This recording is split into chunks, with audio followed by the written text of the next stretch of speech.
இவன் தந்தை உணவுக்காக ரிக்ஷா இழுத்தார். அவன் படித்தது ஒரு வாடகை அறையில். எப்போதும் மின்தடை நடப்பது சாதாரணம். அப்படி இருந்தாலும் ஒரு நாளும் படிப்பை தவறவிடவில்லை. நீங்க இவ்வளவு பெரிய கனவு காணக்கூடாது என்று கிண்டல் செய்தார்கள்.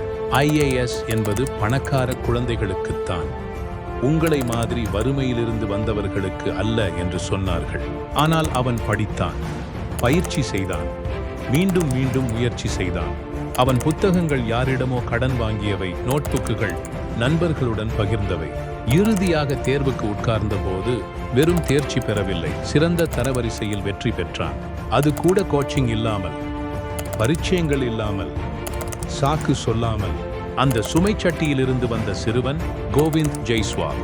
வறுமையிலிருந்து அதிகாரம் வரையிலான பயணம். வெறும் புத்தகங்களும் நம்பிக்கையும் மட்டுமே அவனிடம் இருந்தது. இதுதான் ஆண்டர்பிரீனியர் தமிழ். இங்கு ஒவ்வொரு கதையும் நிரூபிக்கிறது. எங்கு தொடங்குகிறீர்கள் என்பது முக்கியமல்ல, எவ்வளவு தூரம் செல்ல தயாராக இருக்கிறீர்கள் என்பதுதான் முக்கியம். இன்னும் பல உண்மை வெற்றி கதைகள் காத்திருக்கின்றன. ஒரு நாள் இது போன்ற கதையின் முடிவில் உங்கள் பெயர் இருக்கும். சப்ஸ்கிரைப் செய்யுங்கள். இது முதல் அத்தியாயம்தான். அடுத்த வீடியோவில் சந்திப்போம்.